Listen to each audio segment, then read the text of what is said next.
sa social media. Edited daw ito. Yes, Your Honor. Edited. Basically, the opinion has 4 points, Your Honor. Number one, that the procurement of WABP pertaining to the Memorandum of Agreement that was given to me is within PCSO's mandate. Second, that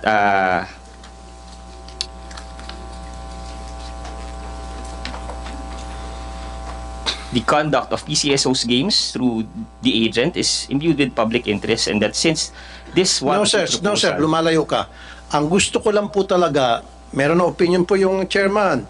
Ang gusto ko lang sabihin sa inyo dito, itong nakasulat, ang gusto ko lang malaman dito, malaman ng lahat, yung nakasulat po dito sa opinion ng OGCC. Kasi kanina sinasabi ni Mr. Robles, 2 different games. Birthday Panalo and iLotto, at sinasabi niyang gaming platform versus iLotto. So, ang tanong ko lang po, sir, yung pong, ito lang po yung RIO, basahin nyo lang, oh. Yan lang yun, sir. Yung RI regarding sa first page and then sa page 5. Yun lang po yun, sir. Gusto ko lang makumpirma na yung nakalagay dito na opinion, nasa step 1 pa lang tayo, meron pa ako, step 4. So haba tayo rito, sabi ko sa'yo, abutin tayo madaling araw dito, kung kinakailangan. Dito pala muna tayo sa una, regarding, nais ko makuha ng inyong opinion naman, kasi kayo ang present dito, kayo ang pinadala. Ito po ay kinocover ang iLotto, na dapat ang iLotto kailangan ng permiso from the Office of the President.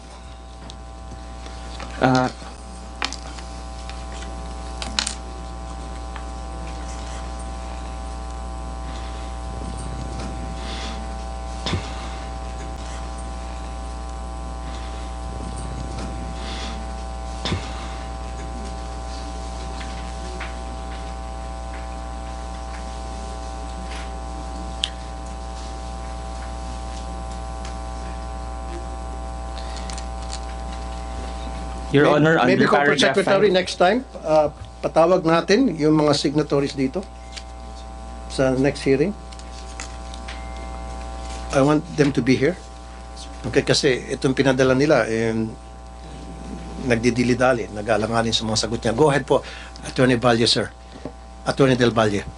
Sir. Your Honor, under paragraph 5, page 23 of the contract review, 2404, it is PCSO was reminded that most importantly, the requirement under PCSO charter requiring prior approval from the Office of the President to undertake a mobile or online betting platform Yun. should be observed, Your Honor. Exactly. Thank you. Game over.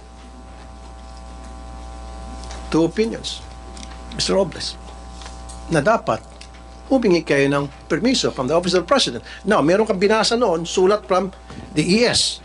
Maaaring nga legit yung sulat na yun, although hindi ko nabasa.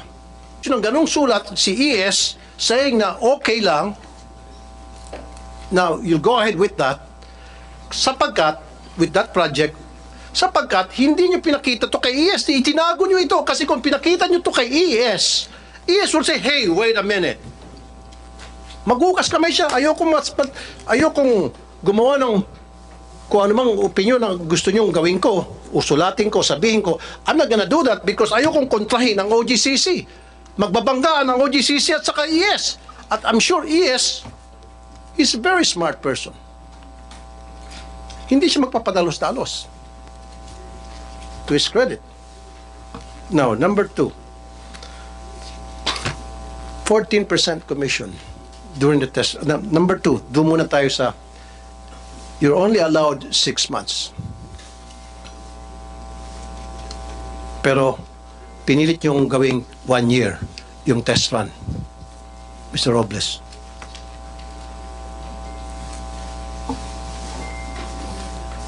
Yes, Mr. Chairman.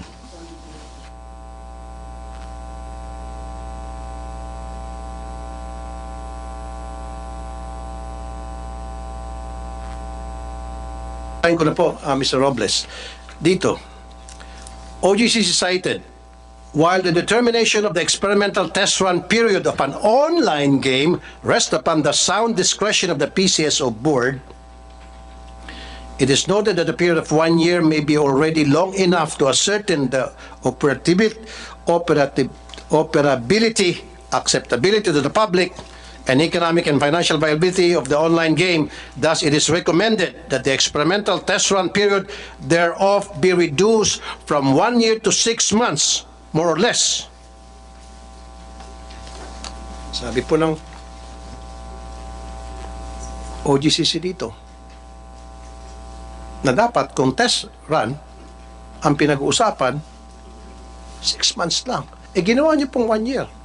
At inilagay niyo po dito sa Memorandum of Agreement with Pacific Online. Again, that's another violation. Your Honor, as you have said, we are in the best position as the same opinion cited. And ito naman po ay is from the experience of the collective memory, the institutional memory of PCSO.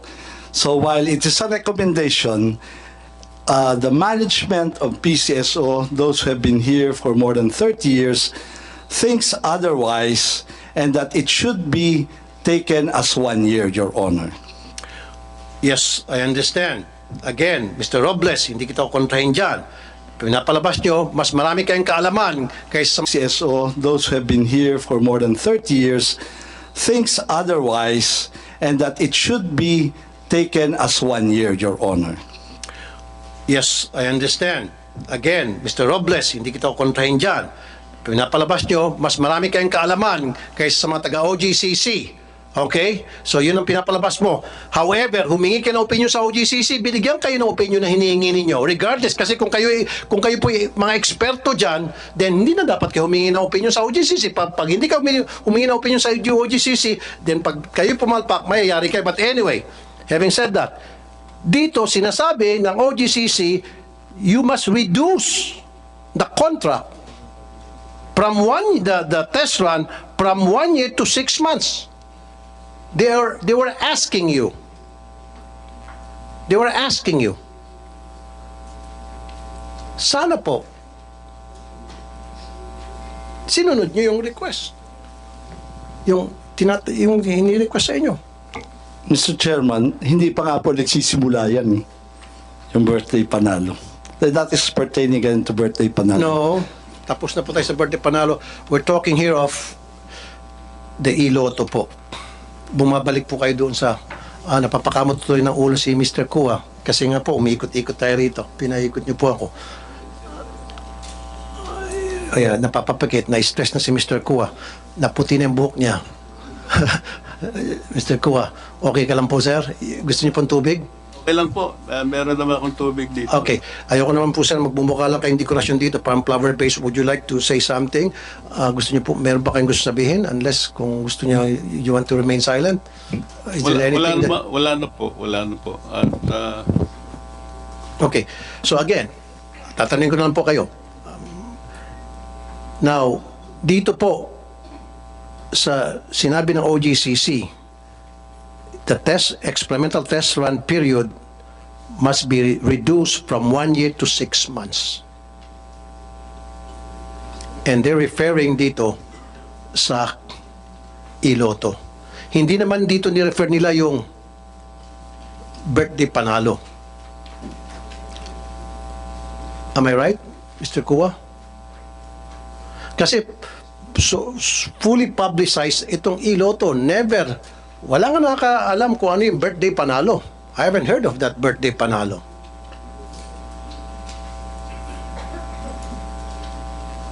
Second violation. Third violation.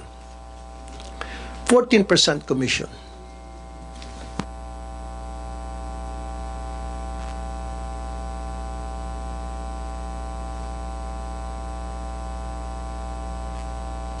Okay. Ito po. Also contained in GOCC's opinion, stated, these game proponents should not receive any commission at all the sale and marketing of the online game tickets during the experimental test run of such games consistent with the objective of a mere test run except for recovery of actual reasonable cost. And you are further cautioned, this commission bases arrangement for the game proponents' sale and marketing of the online game tickets during the experimental test run period may expose members of the PCSO board and or PCSO's officers to criminal and or administrative liability under Section 3 of RA 3019 Anti-Graft and Corrupt Practices Act for giving unwarranted benefits, advantage, or preference to a private party in the performance of its duties if proven so, particularly during the test run, since new games will be given the chance to be launched without PCSO yet owning the system or patent to be used by the proponents. Despite the stern warnings by OGCC, in the Memorandum of Agreement for the one-year test run period for web-based application being platform between PCSO and Sweepstakes Office and Pacific Online System Corporation, you granted the proponent payment of commission a 14% commission paid. Magkano po yung 14%, Mr. Robles? Magkano po yun, yung equals? Magkano inabot ng 14% commission na ibigay nyo so far dito po sa Pacific Online? Wala ko kaming figures nun, sir. Mahirap kami mag-calculate. Magkano po inabot? So far po, magkano? Baka naman kasi sobrang laki na masyado. As of January po, 15, 2024, the total is 10,033 pesos, 33,193 po.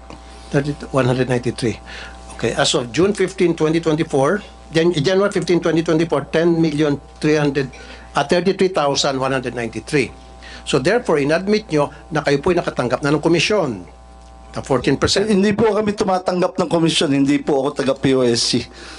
No. Ang sinasabi nga po, dapat hindi po muna pinairal yung 14% commission. Again, I hope, Mr. Chairman, we are reading from the same opinion. But nevertheless, yung pong may test run have their costs. No? Ano po? These are in the form of telecom cost, yung kanilang support po, yung cloud service subscription, yung maintenance cost, and serving hosting cost po. These are all for the test po. Okay, so this 14% right? Sabi nyo, yung 19 million and change, yun ay para sa... Wala pong 19 million, Mr. Chair. It's only 10 million. Wala pong 19 million. Okay, sorry. 10 million 300... Okay, sorry sa writing ko. 10 million 33,193. Right? Ito yung 14% na sabi nyo so far. Yun yung tanong ko eh. Magkano yung equals ng 14%? Diba? Ito yung binigay yung figure so far.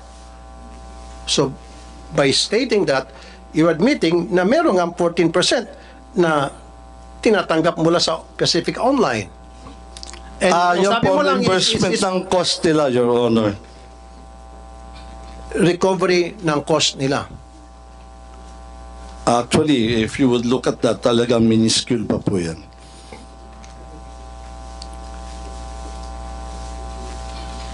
Yung 10,033,193, this is for the actual recovery cost. Pero hindi dapat 14%. Hindi dapat 14% ng kabuhang taya na pumasok sa online. Dapat magsiset aside ang Pacific kung magkano yung kanilang cost. Ito yung cost namin. Dapat they have a definite numbers. Kasi alam nila kung magkano yung nagagastos nila, magkano yung overhead nila. O itong total gastos namin, recover namin, ito yung amount na ito.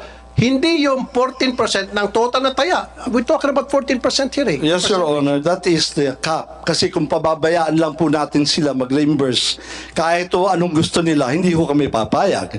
There must be a cap on the reimbursement. Kaya po we set a guideline na ganyan, ng 14%. So, if I may, Your Honor, So what happens kung umabot ng 1 billion yung cap, yung 14%? No, I don't agree. Kasi, sabi mo yung may cap. Now, 14%, sabi mo, pinapayagan mo, i-go yung 14%. Paano kung ang 14% sa dumating yung taya na sobrang laki, lumobo, at ang 14% ay 1 billion? That's just a possibility. That's just a number na I pick na could happen. Na sa sobrang daming tumaya sa online, umabot ang 14% na 1 billion, ibibigay mo pa rin yung 1 billion at yun yung naging gastos nila. Mr. Chairman, we pegged that, as you have seen now, from December 15 to January 15, ayan pa lang po ang sale ng 10 million, no? So, I don't know ano magiging, it's really hypothetical yung sinasabi nyo, pero we have to put a cap somewhere. Kailangan po lagyan natin ang cap. Dapat hindi 14 million, dapat 5 billion. O dapat, dapat hindi 14%, dapat 5%. Well, kaya nga po yan Kasi- po ay within the operating expense din naman po under our charter, no? So, ayan naman po ay no cost sa amin. Kung natatandaan nyo, wala po kaming ginastos. No cost nga sa inyo, pero some cost for the government and the people na tumataya. Kasi nga po, 14, ito sir sinasabi nga dito na dapat hindi kayo tumatanggap ng 14% for the test run, except, nandun na tayo, meron dito, except for recovery of actual reasonable cost. So wala naman sinasabi rito na for recovery of actual reasonable cost, wala sinasabing 14% So kayo lang po nagbigay ng numbers. Okay? Kayo ang nagbigay ng numbers tayo. Sabi mo para magkaroon ng cap. Now, sabi ko nga, paano kung umabot yung 14% ay more than 10 million, umabot ng 1 billion? Pagkalaki-laking cap. Mr. Chairman, after Isa pa po, may dagdag ko. What is prohibited is the commission system din. Prohibited po. Pinuprohibit yung commission system. You entered into this commission system by putting a cap of 14% nang galing po mismo sa inyo. That's still a commission, 14%. Your Honor, that is a cap on the recovery. And after a year, we will purchase that if it works. If it works, we will purchase. If it doesn't work, we're not going to purchase it. Then it will not work. I'll make sure. Kasi, how sure are you, Mr. Robles? Kasi nagpasa ako ng batas na hinaharang ko itong online loto. Para bang nakakasiguro na kayo na hindi makakapasa itong batas na ito? How sure are you? Your Honor, it is not within my... You entered into a contract, 1-year contract. What happens if in 6 months or less, naipasa ko ito at naging batas na ipinagbabawal yung iloto? Then, Your Honor, the law will prevail. Exactly. You will be followed by all of us here, Your Honor. And you know from the start na meron akong batas tungkol dyan, pinush nyo pa rin yung iloto. Your Honor, until your proposal is a law, we'll have to work. Kaya nga po, we respect that. You have to work, but there is an opinion from OGCC that states na you don't have to work on this kind of project unless you need to ask permission from the office of the president, which you did not. This is where we differ, Your Chair. Sa tingin namin, we're not on the same page. No? So, yan Of po course, ang we're not on the same page kasi ako'y nasa tama, kayo mukhang hindi. Well, kaya nga po, andito we are cooperating with you. We also want you to see your law into fruition. Kami naman po ay tagapagpatupad lamang po. Ngayon, pag dumating po yung time na yan, rest assured, Your Honor, we will 100% comply with your law. Well, no choice naman talaga kayo, Mr. Robles, FYI, pagbatas na yan. But anyway, from the very beginning, alam niyo naman po, yung stand ng committee na ito, wala kayo dito, hindi ata kayo umaten ng ilang beses ng hearing na ito. Sinabi ko na dito na yung aking mali na pagtutol, kaya nga nagpasa po ako ng batas. Sana you should have taken the cue na okay, gagawa ng batas pala ang Senado tungkol dito, wag na lang siguro natin muna ituloy yung test run na yan. Yun po yung pinopoint out ko.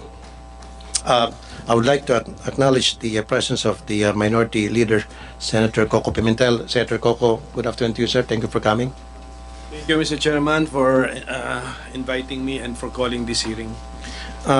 Kanina pa kami nagkaroon ng discussion dito. So, would you like to make an opening statement, Senator Coco? Well, wala naman, Mr. Chairman, except that as a mathematician, I'm interested at looking at the rate of success in hitting the lotto jackpots, Mr. Chairman. And I will compare it with some other systems in some other countries, Mr. President. Oh yeah.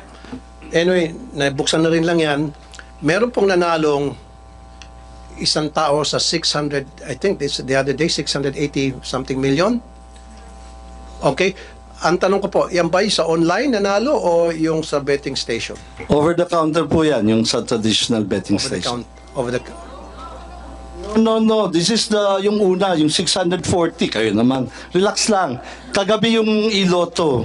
Hindi, sa iloto ba ito? Yung sa 600 something million? Relax lang. Easy. We'll get there. Hindi, sa iloto ba ito o yung sa Lotto agent station? Last night po, Mr. Chair, it was 698 million ang pinatinamaan po. Kaya nga po, yung tumama na yon, saan po siya bumili ng ticket? Sa iloto po. Sa iloto. Good. Now, sa executive session, I need to know kung sino yung nanalo. Kasi nga po, merong mga balita nakarating sa amin na katropa nyo na po yung nanalo. Totoo yan. Kaya ako na-brought up yan kasi inopen up ni Senator Coco yung tungkol sa mga pagpanalo-panalo na yan. So, mamaya mag-executive session tayo para masiguro na talagang hindi po katropa ninyo. Kasi yun po yung kumakalat na balita ngayon na hindi ko pinakinggan. Remember, hindi ko tinalakayan until sa dumating si Senator Coco. So, kailangan ko yung pangalan, identity nung nanalo. Especially sa iloto pala siya nanalo. Kasi meron pong balita, 30 million na po ang ininvest ng tropa ninyo para manalo doon sa 690 million na yan. Tumatango si Ma'am Javier. Pero yan po ay, syempre yan po yung sabi-sabi nila. Para maalis yung sabi-sabi na yan, mamaya po sa executive session, gusto ko malaman yung identity ng taong yan para makagawa kami ng mga research. Kung kinakailan mag-hire ako ng private detective para masiguro na hindi connected sa tropa ninyo itong nanalo. Kapag halimbawa, after mag-hire ako ng private detective at na-trace na talagang, lumitaw na talagang hindi galing sa inyo, then sasabihin ko rito na yung ay chismis lamang, walang katotohanan. Pero pag lumitaw sa ginawang investigasyon, I might even use the NBI, DICT, private detectives, CIDG, lahat ng mga agencies ng gobyerno para gumawa ng cross-checking, LTO, PSA, kung connected ba o hindi, or SEC, connected ba o hindi sa mga kasamahan nyo dyan sa PCSO, itong nanalo. So mamaya sa executive session, Senator Coco. Maganda po itong bill ninyo, Mr. Chairman, na na-file ninyo. Well, at any rate, Mr. Chairman, ilan na ba itong lotto games na authorized by the PCSO? We have the big ones. We have The jackpot games are 5, Mr. Chair. 5. We have the 642, the 645, the 649, 655, and then the 658. Over the Christmas period, we increased the jackpots of all these 5. Yes or no? Yes, Mr. Okay. Chairman. For the 642 and the 645, 100 million. For the 649, 655, and 658, 500 million. One time. The plan was to do it one time. May I know the legal basis? We are allowed to, we have a prize fund, Your Honor, prize fund reserve, and we are allowed to use this to spur the sales para magawin natin exciting and inviting yung game. For each game, fix na yung kanyang minimum jackpot eh. For every new draw, kung tinamaan yung jackpot, a new draw, balik siya sa minimum jackpot. So, that must have been fixed by mathematics.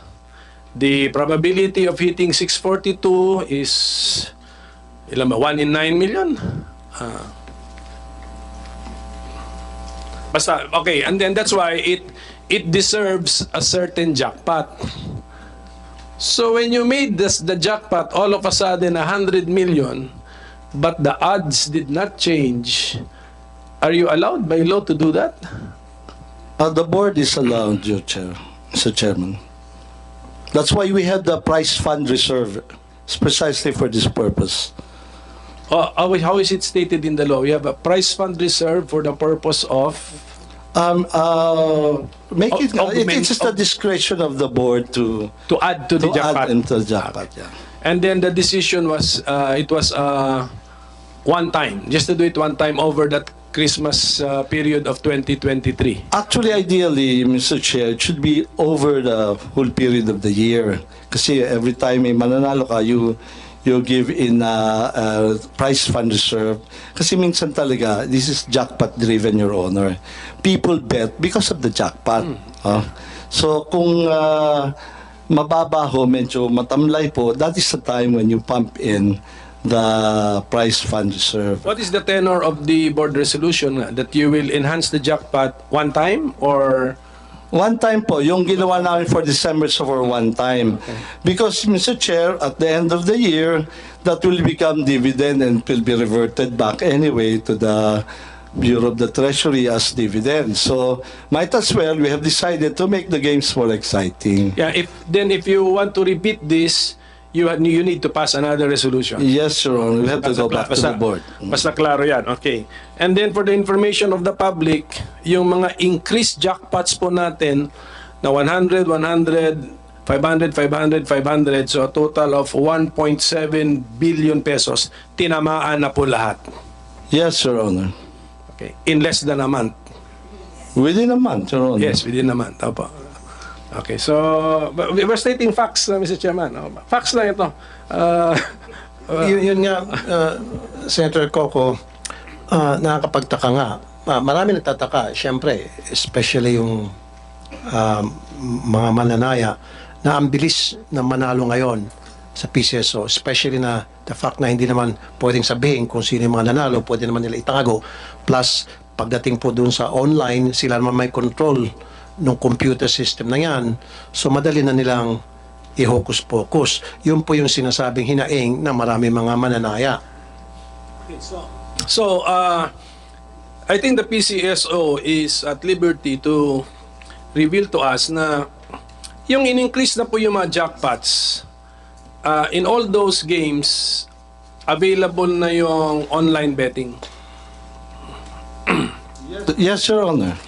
Kaya, meaning to say, when si 642, ang minimum niyan, and what's the usual minimum ni 642? Or maximum jackpot pala? 5.9. Minimum ba? 5.9 po, Mr. Chair. Bakit nalanganin? Hindi, yung published.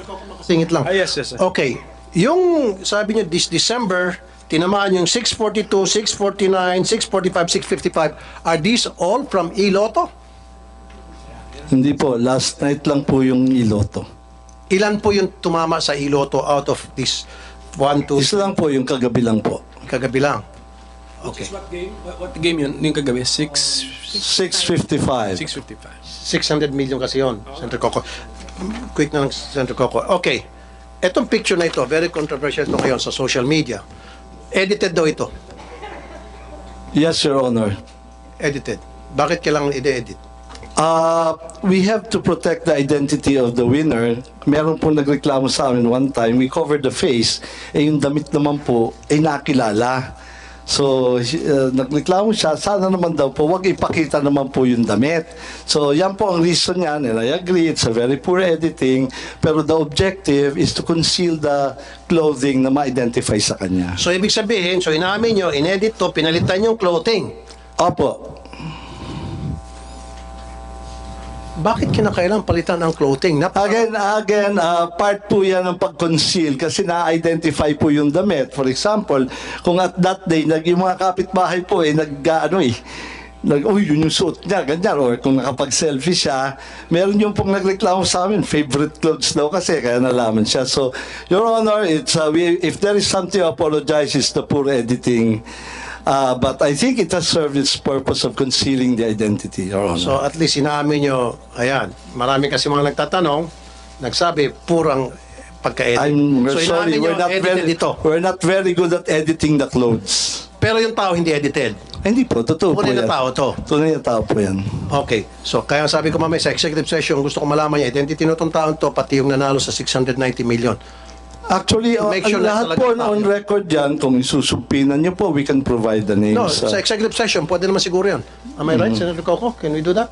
On executive session? Yes, Mr. Chairman, let's make it a strictly executive session. Yes. Na, even on the part of the Senate, limitado yung mag-attend at saka identified natin. And then, of course, kami, liability na namin yung kami pang source ng leakage. So. Like I said, Mr. Robles, kasi nga po, may clamor na malaman yung katotohanan. Kasi marami sa mga mananayan nagsasabi, yung nanalo ng 690 million, hindi raw yung legit na mananaya, kundi galing doon sa tropa niya. I'm sorry, I'm gonna repeat this again. Yung pong kumakalat na balita, galing doon sa tropa niyo na nag-invest ng 30 million para makuha nga itong 690 million. Para maalis na po yung haka-haka na yan, gusto po namin makita kung talagang totoong tao yon. And then gagawa nga ako ng cross-checking. Sinabi ko na kanina, I'm gonna use the NBI, the ICT, if I have to hire a private detective para magkaroon ng cross-checking kung yun ba related sa inyo. Hindi. Pag lumitaw na hindi, sabihin ko rito na hindi related talagang legit winner yan. You agree, sir? Very good. Okay, Senator Coco, meron kayong gustong idagdag. Siguro, bumalik tayo ngayon doon sa komisyon na 14% na sinasabi in the first place, bawal yung komisyon. Now, sabi nyo, hindi namang naglagay kayo ng cap na 14% dahil kailangan magkaroon nga ng cap.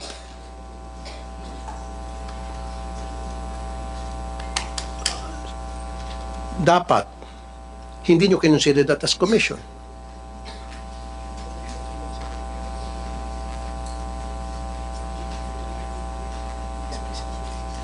Very explicit po kasi na bawal ang komisyon. Na ang sinasabi nyo, hindi po komisyon kasi nga po, yun ay para i-recover yung mga gastos, etc. Pero sa contract po, sir, lumilitaw po na yun ay payment as commission. Yung 10 million.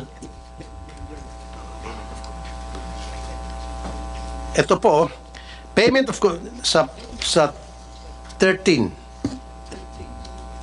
Sa number 13 po, payment of commission. A 14% commission shall be paid to the agent based on the generated daily sales.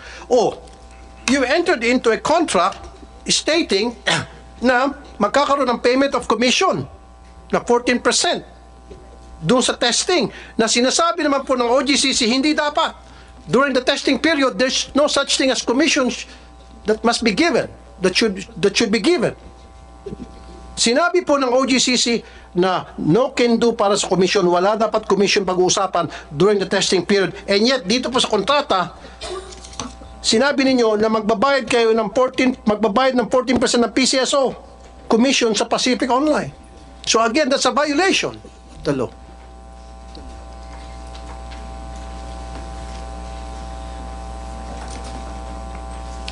And this is tantamount to graft and corruption, sir.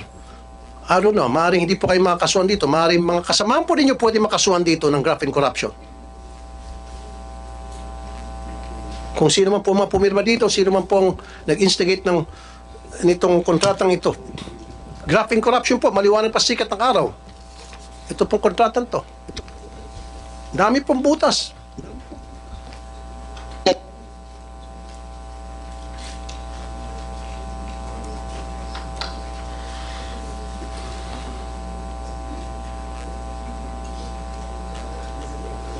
Bigay ka ng 14% sa sales. So again, violation na naman yan, Mr. Robles. Ayan na, nagsalita na yung lawyer ng Mr. Chair, OGCC. una kasi yung contract before the review. So that one was made before the review.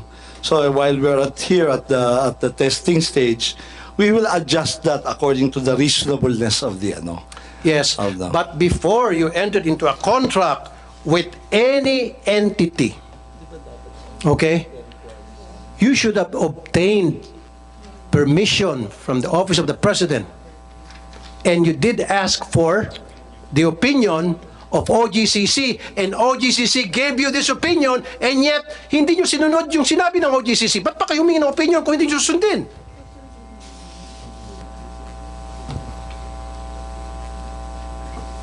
Mr. Chair, the contract kasi, as I've said, came before the review. Otherwise, they would not be reviewing anything.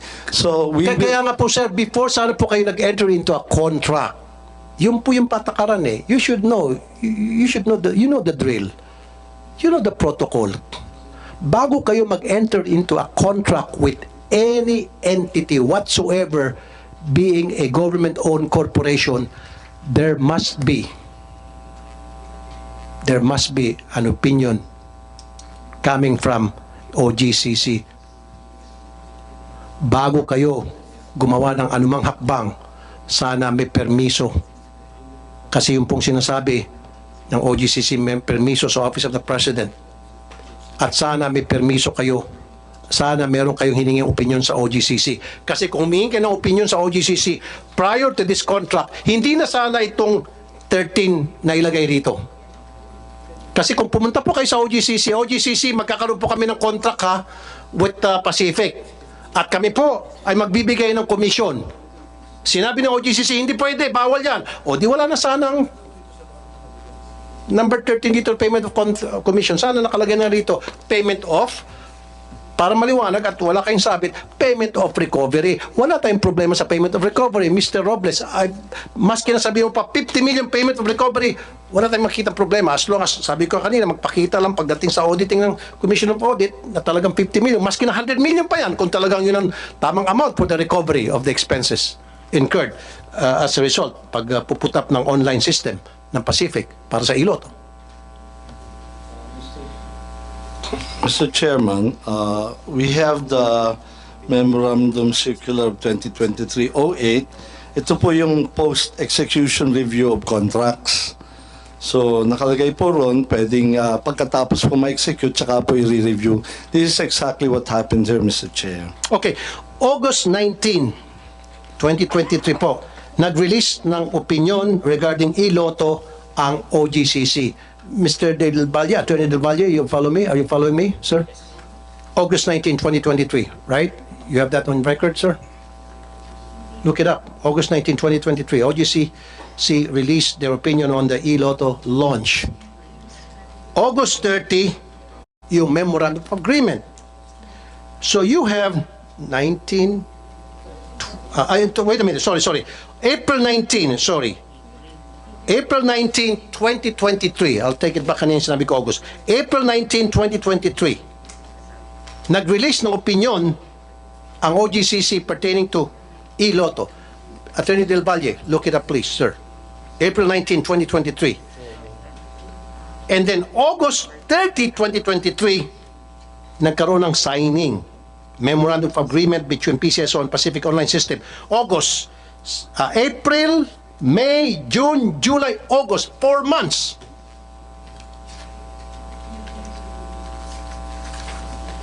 Attorney Del Valle, tama ba? April 19, 2023, nagbigay kayo ng opinion. Kayo dyan sa OGCC. Tama? Yes, Your Honor. Opinion number 70. Exactly. And then, meron silang 4 months para i-correct yung kanilang ilalagay dito sa contract na sinabi ng OGCC kung ano yung mga bawal. And yet, hindi sinunod. Pinagpatuloy yung mga bawal. At after 4 months, nagkaroon ng pirmahan at in-include pa rin kung ano yung mga binabawal ng OGCC. Am I right, Attorney Del Valle, sir? Your Honor, if I may, based on the opinion number 70 of the OGCC, based regarding the conduct of the online betting platform, it says that PCSO should first issue guidelines with regard to the launching of this online game proposal. So it does not categorically say, at least this opinion does not categorically say that online betting platforms should not be allowed. Instead, it mandated PCSO to issue the necessary guidelines and rules that will provide for the parameters. I understand. I understand. Precisely. Correct. You're right. We're talking here about the commission, Attorney Del Valle, sa number 13, sa Memorandum of Agreement, which says payment of commission. Na sinasabi po ng OGCC, bawal ang commission sa during test run. Ang sinasabi kasi ni Mr. Robles, late, nauna pa yung contract.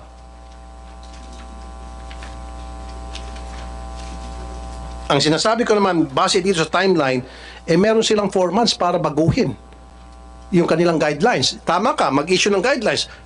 Whatever those guidelines are, dapat hindi kasama doon yung payment of commission. Kasi nga po, sinasabi ng OGCC, bawal yung commission. Am I right, Attorney Del Valle? Am I not confusing you or you're the one confused? Your Honor, if I may, under this same contract review, opinion number 70 rather, page 10, the commission and it reads that this commission basis arrangement for the game proponent's sale and marketing of the online game tickets during the experimental test run period may expose liability, and also that basically that the commission is not allowed under the test run. Your Exactly. Honor. Okay, thank you. Thank you. Attorney Coco, may gusto kayong sabihin? Thank you, Mr. Chairman. Itong page 5 of the Memorandum of Agreement, paragraph 13, commission 14% shall be paid to the agent. Who is the agent, Mr. Robles? POSC, Your Honor. Pacific Online Systems Corporation. Okay, so when they entered into this agreement, did they demand that the jackpot be augmented? No, Your Honor. Hindi na, di ba? So meaning to say, when they made their pencil pushing, nagka-compute sila, pirma pa rin sila sa Memorandum of Agreement even though the jackpot remained the normal jackpot. Is that correct? Into the mic, sir. Yes, sir. Yung jackpot na increase namin was only in December. We did so in yung anniversary namin. Wala pa rin yung iloto. In October 30, we made everything 89 million in celebration of our 89 years. Pero walang ano yun, itong payment of commission did not wasn't still there nung Wala pa po yun. Wala pa yun. December po yun. Correct. Pero itong augmentation ng jackpot sa last December, covered na nitong payment of commission yung sales nun, tama? Well, the timing, yes. Yes. It was December 16. Yes. Aha. Pasok na. Covered na ng memorandum of agreement na to. So, if the PCSO board augmented the jackpot and it boosted the sales, the Commission of Pacific Online Systems Corporation also got boosted. Tama? Well, it is based on their sale, but Correct. yeah. This is all based on, including the traditional, Your Honor, in everything. Correct. When the pot is increased, everybody gains from it. Correct. Basta nung hindi binoost ang jackpot, mayroong sales dyan, 14% ng sales goes to POSC as commission. Per contract. Pay per contract, page 5 na number 13, payment of commission. A 14% commission shall be paid to the agent based on the generated daily sales. Only on the e-lotto, Your Honor. Which are what games? All the games, Your Correct. Honor. That's the 642, 645, 649, 655, and 658. Tama? Are these all the e-lotto? Are these all the jackpot lotto games with e-lotto? Yes, Your Honor, Correct. because it's a payment platform. Correct, kaya nga. And these are the 5 lotto games where we augmented the jackpot prices. Tama? Yes, Your Honor. Right. And the purpose was to generate more sales. Tama? Itong 2,000 na nawalan po ng trabaho, nawalan po ng negosyo, ano po yung kanilang hinaing ngayon? Gusto lang namin po sanang hilingin kay GM at sa kay Chairman na yung mga na-displaced po hayaan po nila na makapagbukas muli. At kung pwede po sana na maka-order na sila ng mga machine para makapagbukas sila or i-prioritize po na mabuksan sila, lalo na po yung sa Mindanao po at saka sa Visayas kasi sila po yung pinakamaraming nasarado. Hindi naman po kami nilalabanan po yung kasi kakampi naman po talaga namin ng PCS. So dahil yan po yung pinili namin na hanap buhay. Nakakaawa lang po dahil una ho yung nirason ay low sales tapos yung pala po wala yung machine. Umaasa pa po. Nandiyan po yung mga iba, galing-galing sila po ng mga iba-ibang probinsya. Nakaramihan po dyan ay displaced at saka may mga tellers din po yata na sumali na nawalan po ng trabaho. Kaya kawawa naman po sila, dumaan po yung Pasko, wala ho silang kabuhayan. Okay. Well, binanggit niya po, Chairman, yung panawagan sa inyo, ano pong reaksyon nyo? Na sana rin po maibalik at mabigyan ng machines yung 2,000 ng mga na-displace, ng mga lotto agents. Ano pong reaksyon nyo being the chairman of PCSO? Yung panawagan nila sa inyo. And then later on si GM Robles. Well, narito naman po yung aking mga kasama sa PCSO, pati na management.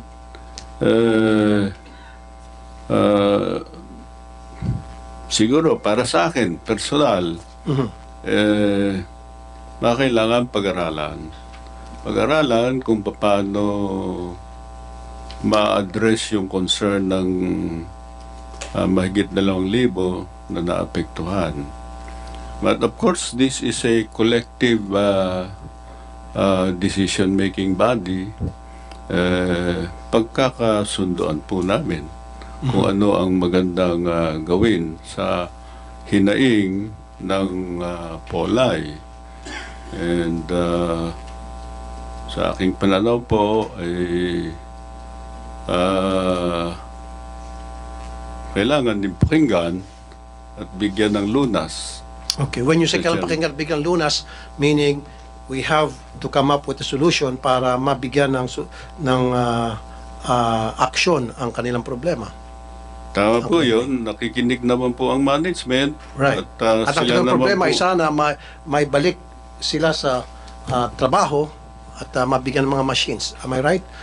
Yun pong gusto mangyari. Opo. So, Tama po, Mr. Chair. nandiyan naman po ang management, nakikinig. So would you encourage the management na pakinggan itong hinaing ng mga taga-Polay? Sir, as chairman? Ano po? Para sa inyo po, kailangan bang pakinggan ng management itong mga hinaing ng mga taga-Polay, mga membro, especially? Opo, nandito naman po sila. Napakinggan nila yung mga hinaing at mapag-aralan kung ano ang pwede maging lunas na pwede i-recommenda sa board at ma-actionan collectively.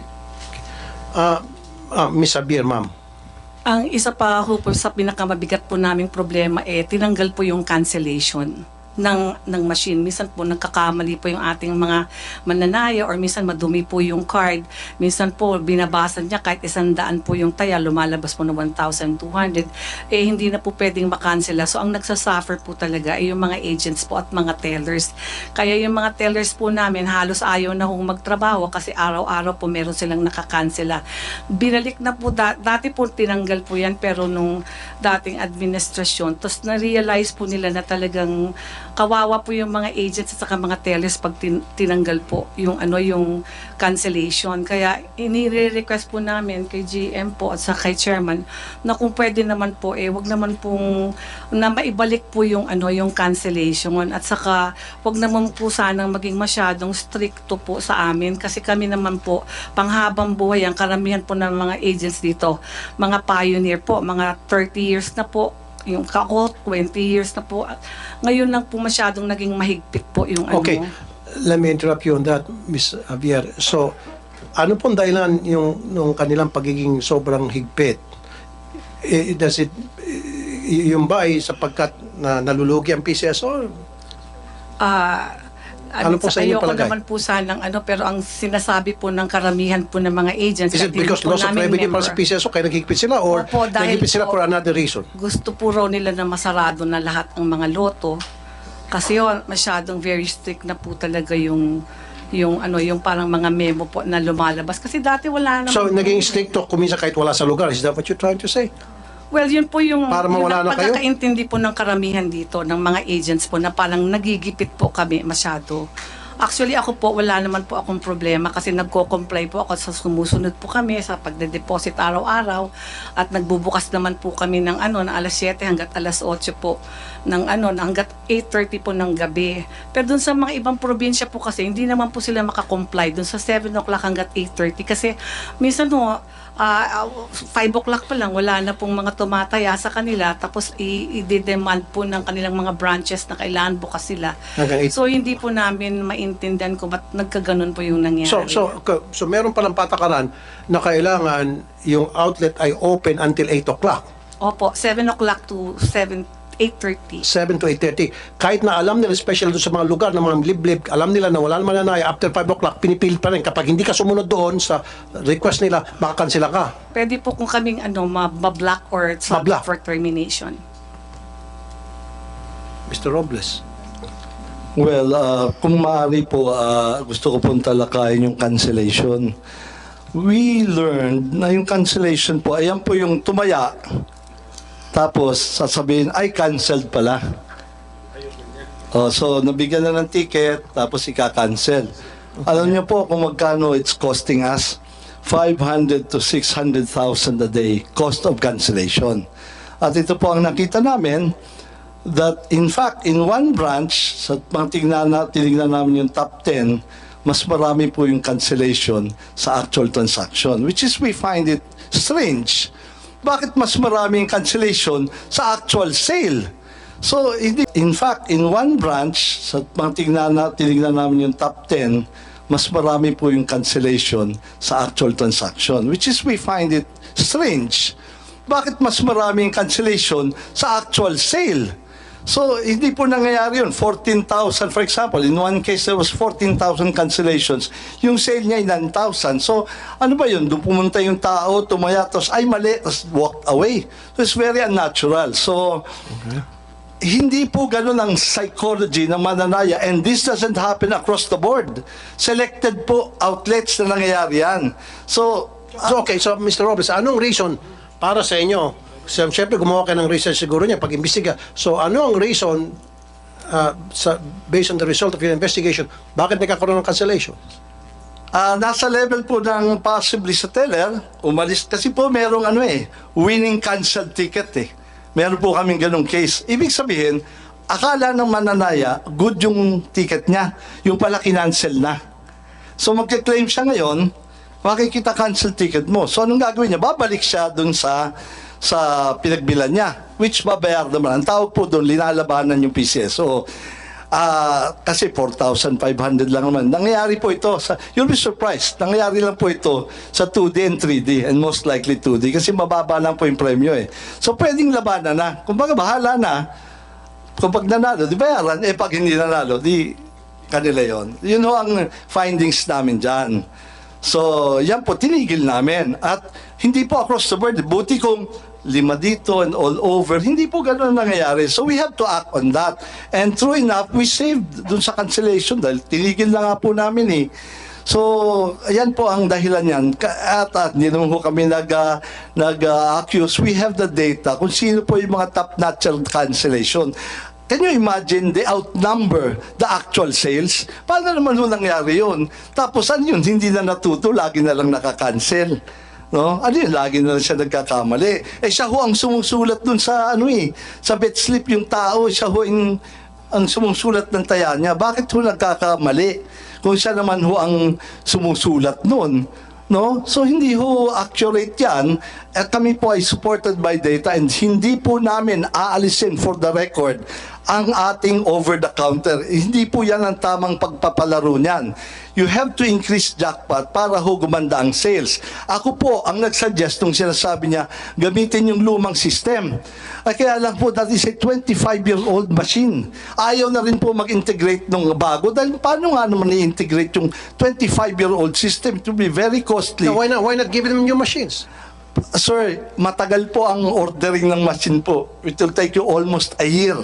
And then the cost, sa additional cost po, is hindi po recoverable. I'm sorry, hindi po ako nag-negotiate ng unang price doon. But tinitingnan po namin, paano namin marirecoup if it's very expensive? Okay. Yan po ang reason namin sa management decision.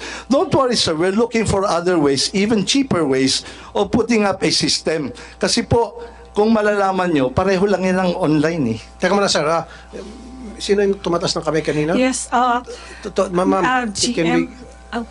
Are you lotto operator, lotto agent? Ano po? Teller. Okay. Sige. I would like to hear a reply from a teller. Pwede ba natin sila isalang at state your name, please? Tungkol doon sa tinatawag na cancellation. So being a teller, so meron kang alam.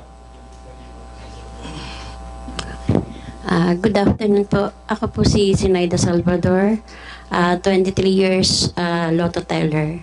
Okay, saan po kay lotto teller, ma'am? Makati po. Sa Makati. Okay. Nagsalita kanina si Mr. Robles tungkol Sir, sa cancellation. yung mga previous years, meron pong nangyaring ganyan kasi mismo ako yung nakakita nun. Yung isang checker sa accounting, nakita nga na meron parang gano'n na nag-fake, nagka-cancel pero yung naka-insert na ticket sa ilalim is not good ticket. Ngayon, ang problema po namin, hindi naman po lahat. Ilan ang mga lotto outlets? Kumbaga, dapat hindi nila lahat. So you admit na meron talagang ganon? Meron na nangyari noon. Matagal na yun eh. Mga alam ko nasa ano pa yun kami, Quezon City. How long was it, ma'am? Ilang taon na nakaraan? 2005, 7, I think ganun. So after 2005, wala na kayo alam na nangyari? Wala na akong narinig. Ano Pero pong sabi nila, meron daw din pang nangyayari. May nagre-reklamo pa. Quezon City. How long was it, ma'am? Ilang taon na nakaraan? 2005, 7, I think ganun. So after 2005, wala na kayo alam na nangyari? Wala na akong narinig. Ano Pero pong sabi nila, meron daw din pang nangyayari. May nagre-reklamo pa. Ngayon, ang ano ko lang po, hindi naman po lahat ng tellers ganun. Kumbaga, marami po kami. Kung lalahatin, katulad niyan, meron, ako naranasan ko yun eh, 240. Ang sahod ko 400, minus 240. Diba? Ano na mangyayari? Bali, ang machine po ngayon, napaka-sensitive. Tapos meron pong mga, minsan may mga errors po na hindi namin kaya. Hindi namin kayang eh. Kumbaga wala kaming... Beyond your control? Wala kaming control doon. Katulad doon sa mga printer error, sa mga thermals, yung mga scanner error. Ewan ko kung alam na nila yun, yung loob ng glass cleaner, pag yun nalagyan ng alikabok, pag once nagpasok ka ng card, pag akyat ng alikabok, babasahin yung kung saan siya tumapat. Ganon minsan ang nangyayari doon sa mga ticket na binabasa ng ibang amount. Okay. And because of that, nagkakaroon ka ng cancellation. Opo. Kayo ay Yung sinasabi kanina ni Ms. Javier, hinigpitan hanggang sa ma-terminate. Kayo sa kontrata. Nung nagtanong naman po ako nung nakaraan sa accounts, tinanong ko po yan. Ang sagot sa akin ay, yung one day po na, ay yung kumbaga pag lagi na lang daw nagka-cancel, yung sa cancellation naman po, medyo hindi naman sila, kumbaga, kami yung magsasuffer. Sa cancellation kayo po magsasuffer. Oo, magsasuffer. Na ibabawas kami po sa sweldo nyo. bawas sa amin yun. Kasi hindi rin naman i-carry lahat ng agent eh. Katulad nun, meron akong, kasi may mga GCs po ako ng mga tellers. Meron doon, 6,700 inabunuhan niya. Meron 1,002. May mga records po ako nun. May mga, yun nga po ang hirap po doon sa mga, yung printer error, yun ang hindi namin kaya. Pero yung kunyari, nagmamanual lang kami, magkakamali kami. Pwede namin sagutin yun. Pero yung mga printer error, yung mga thermal error, ang hirap hindi namin control. Wala kaming control doon eh. Okay.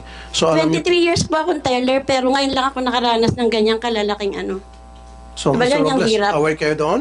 Yung sinasabi po ni Ms. Salvador, yung mga Bagong-bago po yung ating PLS at we have referred the matter to them. At yung pong mga sinasite namin po ay nakadokumento po which prompted us. Ano po ito, ma'am? Sample po yan ng mga tickets na hindi namin makancel kasi nga Punit dahil sa thermal. dahil nga po sa yung walang cancellation, ang problema po dyan sa scanner. Scanner. Okay, hindi Yes, ko maintindihan to. Halimbawa, Yung ang taya sa 310, ang taya lang dyan is 10 pesos, nagiging siyang 310. Binabasa po yung, wala naman siyang nakaguhit, pero binabasa yung 300. Ganun po. So, Ito po naman yung sa scanner. so scanner ang may Ito. problema. Oh. So, kunyari, ang taya mo is, magkano ulit ang taya? Ang taya ay 10 pesos lang, 10 pesos. diba? Dalawang 10 yan. Yung isa naging 300. Okay, dalawang 10. Opo. Hindi, 210 yung isa. Opo. Ay, bali, parang may binasa siyang isang 300, isang 200. Ito naman po yung sa printer error. Ay, sa thermal error. Printer error din, kasama na sa thermal. Okay. Na ayaw tanggapin ng customer kasi punit. Pero good ticket naman sana siya. Kaso lang punit, hindi tinatanggap ng customer. Bakit na po napunit? Sa thermal po. Sa May thermal. mga thermal po O kahit na kasi. siguro ako mananaya, pag nakita ko punit, huwag ko tanggapin yan. Baka mamaya, pag nanalo yung ticket ko, mga invalid. So, again, maging cancellation yan. Yan. Sagot na namin. Kumbaga, babayaran Kakainin nyo na yun. Oh. Laban na lang. Yan ang mga legit na cancellation. So, maraming dahilan. Yung sinasabi niyo po, naintindihan ko kayo, Mr. Robles, may mga gustong rumakit, gustong labanan, nagigirila kung tawagin, against PCSO. Okay, legit yun. Dapat yun ang mga parusahan. Huwag yung mga talagang honest to goodness na pagkakamali na At saka- hindi nila beyond their control. Tulad nun yung... Tsaka po yung, kumbaga bigla kasing nagkaroon ng cancellation, wala man lang leeway na pwede kami tumawag.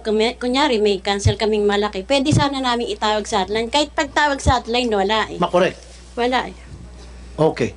Ayun, binigyan sana silang leeway o pagkakataon na para maayos yung problema tungkol sa cancellation kasi ang nangyari, kapag wala ng lunas right there and then, silang umaabono. Tama, ma'am? Po. Kami po. Kayo umabono. Tulad nito, yung ang may problema, yung printer, yung pagbasa ng printer. Cancellation yon, sila nag-aabono. Siyempre, sabihin ng mananaya, hindi naman yan tinaya ko, bakit nyo ako bigyan ng ganong ticket na mali? Of course, cancel na yon. Kasi sabihin ng tao, hindi ko na ituloy yung laro ko. Abono sila. So yan Mr. dapat Chair. ang i-correct ninyo, hindi yung i-correct by way of terminating their contracts. Ay, hindi Tapos- po termination yun po. Ang ginawa namin, ni-stop po muna namin yung reimbursements, cancellation process namin. Kasi na yun with a large volume po, kung 500 to 600,000 a day po, very telling po yung kasi po ulit. Pero you're right, we will, in fact, yung mga